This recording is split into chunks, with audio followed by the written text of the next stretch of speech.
Ladies and gentlemen, the guy at the end of the bar proudly presents the Dantanna's Late Shift. Brought to you by attorney Ray Giudice.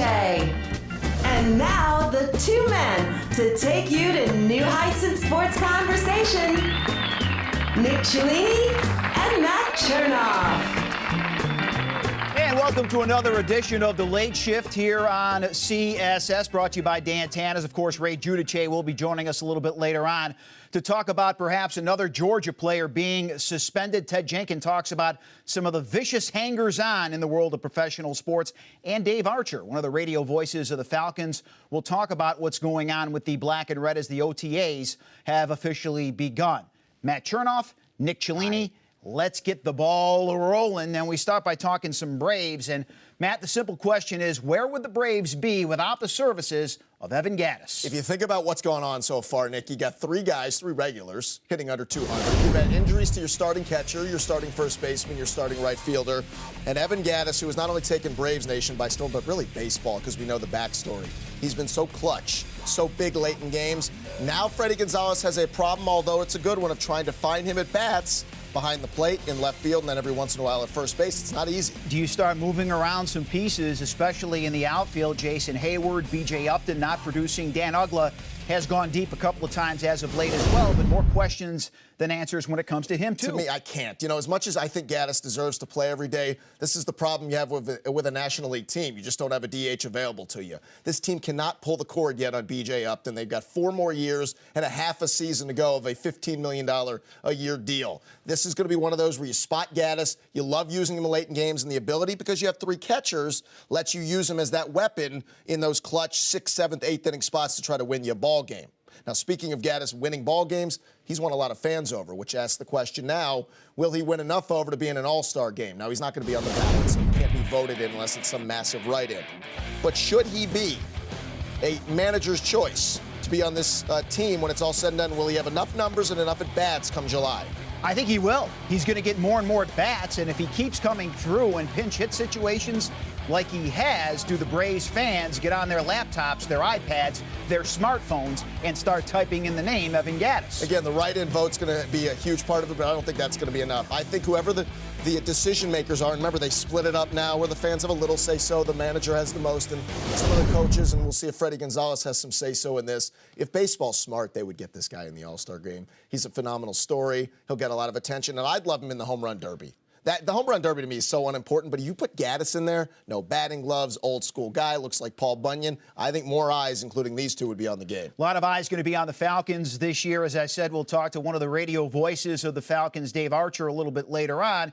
And will Richard Seymour be coming back home? That's the question a lot of people are asking right now. Championship experience, championship pedigree, one-time Georgia defensive lineman. There's talk of the Falcons maybe signing him. I don't know if it will happen right away because they don't have money till June 1st, but if you look at the roster right now, you're going to ask a lot of, again, guys like Troy Bierman, young guys like Jonathan Massaquoi and Cliff Matthews, if he's even on the roster, and then 2 young guys you drafted, Malachi Goodman and Stanley Mapunga. That's asking a lot. So, yeah, would I like to see them add after June 1st, if the deal's right? Seymour has said he's got enough money to walk away and retire, so he's not going to play just for the cash.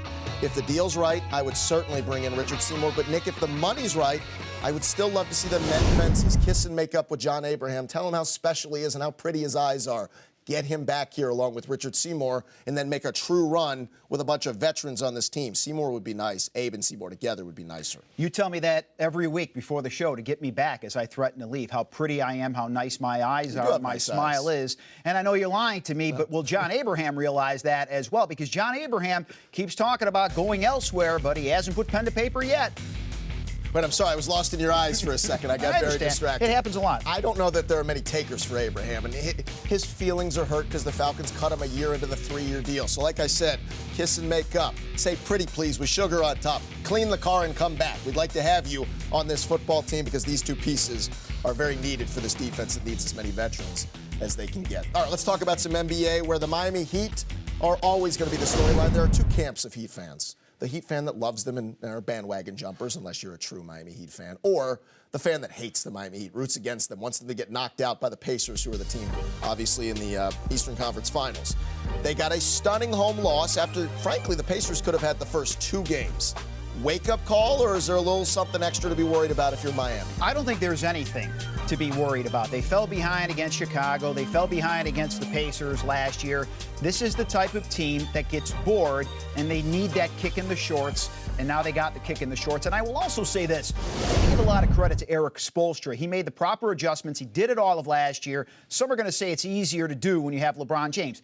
I'll give you that. But LeBron James working out of the low post, the little things like that, and the Birdman, you just saw him get dunked on in that Game 2 loss. But, boy, 13 of 13 from the field. Chris Anderson in this series? Here's the deal. The Heat are going to win this series. I think they're going to win it all, but the Dwayne Wade injury gives you reason to pause. Now, David Stern would pause if he had to look at an Indiana-San Antonio NBA final. Think about the advertisers. Think about the fans. It would be a dull, boring series. As much as some of us and some of you, I'll use the word hate, have that sports hate for the Heat, we need them in the NBA Finals for the best of storylines. I think you're absolutely right. The old guard versus the new guard, the Spurs and the Heat is what we need. Quickly, Dwight Howard says he's considering, you can believe what you're hearing from a media source in Los Angeles, the Atlanta Hawks. I ain't buying it, man. I have a tough time believing it, other than Danny Ferry making the sales pitch of all sales pitches. Convincing Dwight that Chris Paul's going to come with him, I think it's going to be a very hard sell. I think Houston, I think Golden State, I think some of these other offers, including staying with the Lakers for more money, is just a better option at the end of the day for Dwight. As much as that saddens me in your eyes, I got lost in them again. I understand. It happens again a lot. If I can only look into the Southeasters' eyes and they can look back into mine.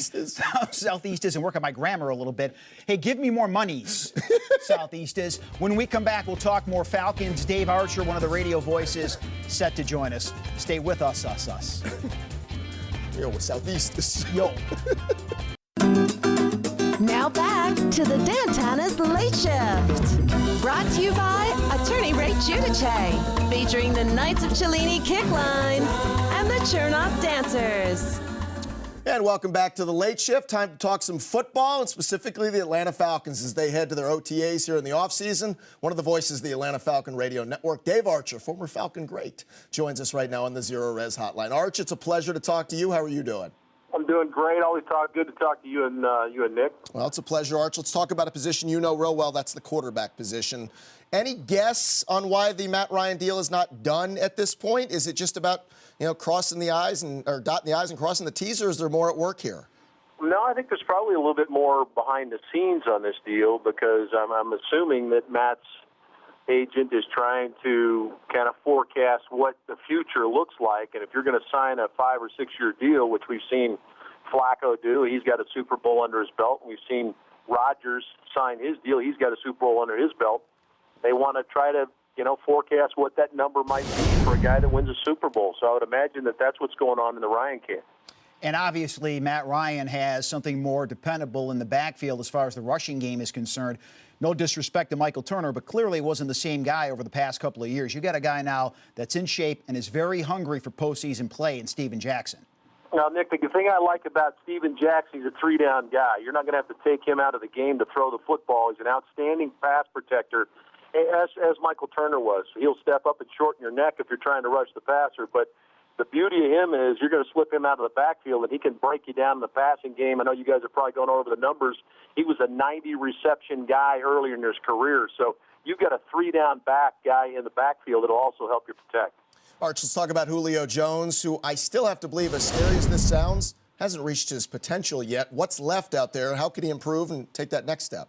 Well, I think he becomes a better route runner, Matt. I think that that's something that he'll continue to work on. I think his confidence level as it continues to climb is going to make him a guy that feels like every ball that's in the air belongs to him. I think you're talking about a guy that's going to approach or maybe surpass what Calvin Johnson's all about. That's who this guy is. That's the ability he has. But I think it's just about refining the skill, being better pass route runner, understanding coverage a little bit better, and the more opportunities you get to see that stuff, the better you'll be. Let's talk on the defensive side of things about the veteran Osi Umenyiora. They signed him to be one of those defensive leaders. How much does he have left in the tank, Arch? Well, I'm concerned about that one, Nick, because all you've done to me is you exchanged a younger version of John Abraham is what you've acquired. Now, if you get the production that you got out of Abe and his what he was at 32, I think he was somewhere around 16 sacks, broke the record. If you get that, then it was a great investment. But I think it's going to be more about who rushes the passer on the opposite side as how effective Osi Umenyiora will be. think we're all watching this Falcon young group at the defensive line in position.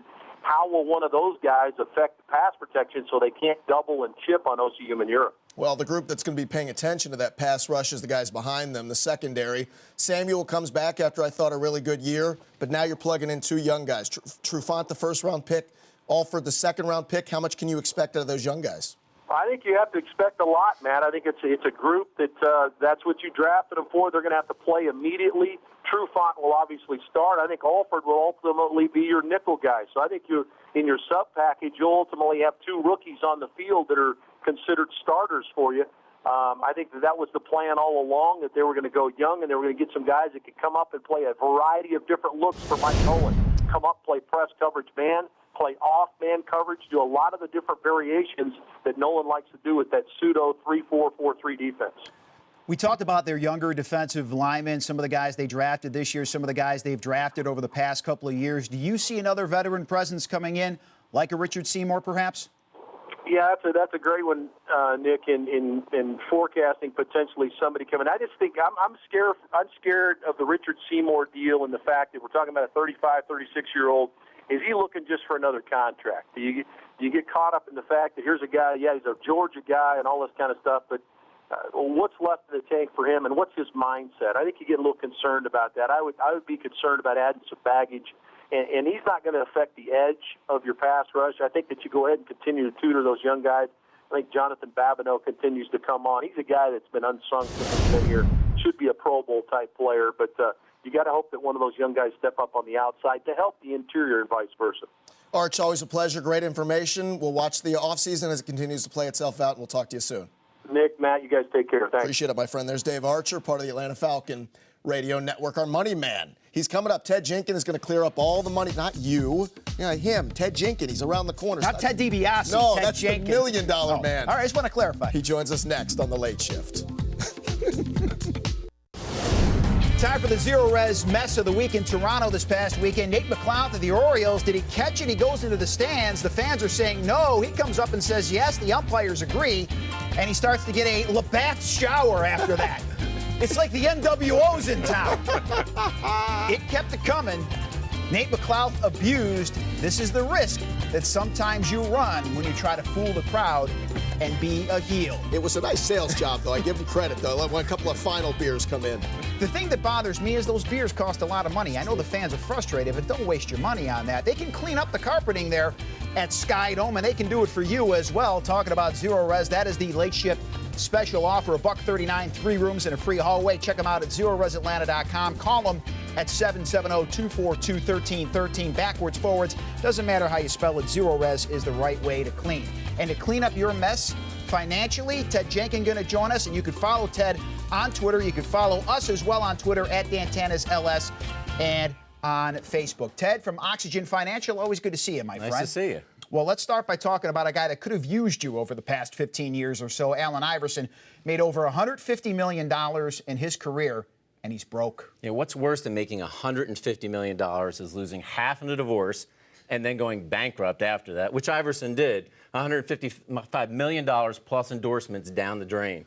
And you're talking about a guy that had a lot of friends. We've seen him out around the city of Atlanta. And when he traveled, he had a lot of friends as well. We're talking about an entourage of about 50 people when he went to Las Vegas a few times. Yeah, he would lose $1 million in gambling. He would spend more than $200,000 a day. But here's the crazy part most people don't know.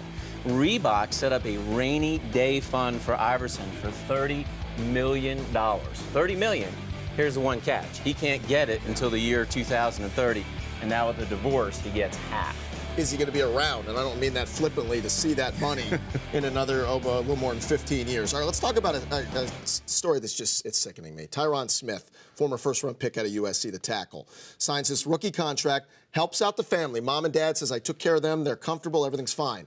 He's now moved to the left side where he's going to see a big second contract. He calls home, says, listen, I moved to left tackle. You happy? They say, yeah, you're going to get more money in the second deal. They want more money from him. It's amazing the amount of people that I've seen over time that when you make a lot of money, people come out of the woodwork asking for dollars and cents, whether they want to start a restaurant or they need money for a new venture. People always want to pick your pocket. Literally, how do you have $1 million go missing? How do you miss $1 million? Well, here's the other part of this now, and Ted and I were talking about this. Charles Barkley always had the best line ever. Take a look at the video. I think that guy's doing a lot of things wrong with his money, Ted. I'm just saying. Barkley always said to my friends and family, the word was no. It cost me a lot of friends and a lot of family, but I still have all my money. And at some point, you would hope these guys see enough of these stories of other players going broke. Well, if you're an average guy out there, you're going to make some money at some point. And when you make a lot of money, you got to make sure you store it away and get yourself around the right advisors. These guys have league contracts with the NFLPA, and they should have gotten a financial advisor through there, but unfortunately, it looks like you went with someone that they hire some guy, they think, my buddy's going to take care of it, it's fine, and then it's gone in 10 years. It is beyond scary. Let's also talk about the prices for some of these camps. If you have athletes and you think they're going to make it as a child, you think they're going to make it into college and into the pros, it's going to cost you a lot of money. Yeah, I don't know about you guys, but I went to like Happy Time Day Camp, and it cost my parents a few bucks to send me. Today, on average, a sports camp can cost a parent as much as $800 a week. $800 a week, over $3,000 a month. That's the cost of a college tuition just to see if your kid will get better at football. Is there a way to shop them, though? I mean, how does the parent really doesn't know what they're getting for that price? They see a list, you're going to have this athlete come speak to you or that guy. Is there a way to shop them to see if you can find maybe a better deal? There are. Actually, there are a number of websites today, sort of like a Groupon type website for summer camps and sports camps, so you can get yourself a better deal, because if you don't prepare for it, this is what makes family finances go upside down. Not prepared for summer camps, I spend more money than I thought, and boom, I'm into credit cards again. Next thing you know, you're upside down in debt. The credit card debt, as you said, starts adding up. You start drinking, and the kids start saying, Mommy and Daddy, why are you fighting? And then you say, it's because of you. Right. That's why we're fighting. And then you end up a bald talk radio host who does some stuff on regional cable. Let people know how they can get in touch with Ted and avoid all those issues. If you want to avoid all of these things, there's where you need to know. YourSmartMoneyMoves.com.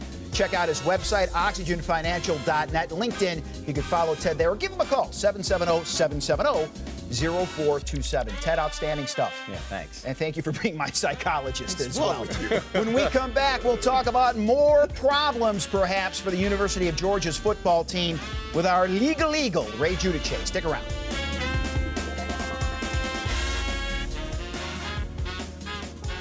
Now back to the Dantanna's Late Shift. Brought to you by attorney Ray Giudice with the Cellini All Cello Orchestra and the Chernoff Improvisational Mimes. And we're back, and we are here with attorney Ray Giudice, and there is so much going on that we have to talk about, including a breaking story that just became public here early in the week on Tuesday morning involving Josh Harvey Clemens, the rising sophomore out of Georgia, who a lot is expected of. He was in his dorm room with Ty Florney-Smith, who's on his way out of Georgia, the tight end. It turns out that they're smoking the marijuana. They admitted to campus police. We had a blunt. By the way, a blunt, if you're keeping score at home, is a cigar for smoking marijuana, just in case you didn't know. On me someplace. Nick is holding. So, Ray, talk to me about what could potentially happen. There were no arrests, but Georgia has this 10% rule, which means you could potentially see Josh Harvey Clemens miss game 1, which is against Clemson. That's right. Well, a couple things. First of all, folks, regardless of what's happened in Seattle and Colorado, in the state of Georgia, marijuana is still illegal. You can't grow it, you can't buy it, you can't smoke it without violating the law. And in this age bracket of young people, 17 to about 27 and up, they don't quite get it. They think it's been delegalized here. It has not been decriminalized. Sure. All right, now, so he can be punished. I think the University of Georgia is going to contact the NCAA and say, look, we have a violation. We're going to sit him for our homecoming game against the Sisters of the Mercy or whatever. And but here's the problem. He's made a statement. They could have taken a blood test. He could have been arrested. This is a campus police investigation. It did not go to the Clark County authorities. They can still go take out a warrant if they want to and arrest him. So he still has potential legal problems. You know, maybe people don't realize, I don't believe you have to tell the campus police, any police, anything. Well, that's right. He's still an American citizen. He's been accused. He could have said, I don't want to talk to you. I don't want to give a statement. I want to talk to my lawyer. But then what would a campus police probably would have done was call the local police, and the legal process may have started. Again, whether or not he gave a real statement, whether or not they had any marijuana in the room remains to be seen. I don't have the report yet. And, of course, he's only been accused of this. But marijuana is still illegal in the state of Georgia. When I get pulled over and I have marijuana on me, Ray, I eat it. Smart. Never have more than you can eat. Exactly. But in Clement's case, you know, back in the day, and this is how it's all changed, some campus police officer would have said, all right, don't do this again. Take it home with him and his girlfriend, right. All right, let's talk about Evander Holyfield. The Right. former champ is still dealing with issues, including he might need some rides from you or Nick because his license might go away, and he owes a lot of money still in back child support. And this didn't start with Mr. Holyfield. Georgia law for a long time has been if you were behind on your child support, the court can order that your Georgia driver's license be suspended, not limited, but completely suspended. The two ways around that are A, pay your child support as you're supposed to, or work out an agreement with the state patrol.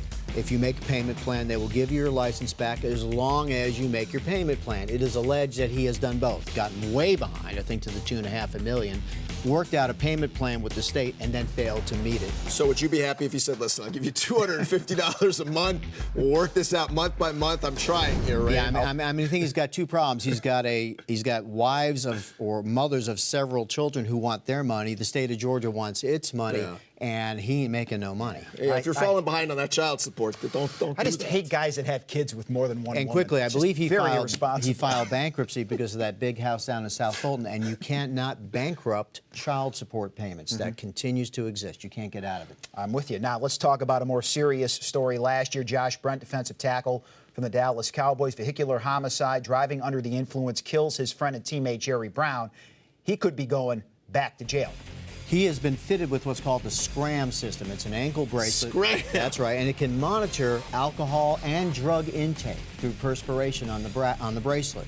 It's been alleged that the bracelet either sounded for alcohol use and that the bracelet may have been tampered with. He went back in front of the judge. I believe that the judge is going to reset him on probation with a more than stern warning about you are serving on bond through my grace, and I can put you in custody if this happens again. Makes you wonder what he's thinking about while he's fighting for his life when this is all said and done, yet this is going on. The place, if I was, here's my client, I would say, here are the places you go. Church, the library, Home. community service, and home. Yeah. You don't need to be around any place that has alcohol within 100 yards of it.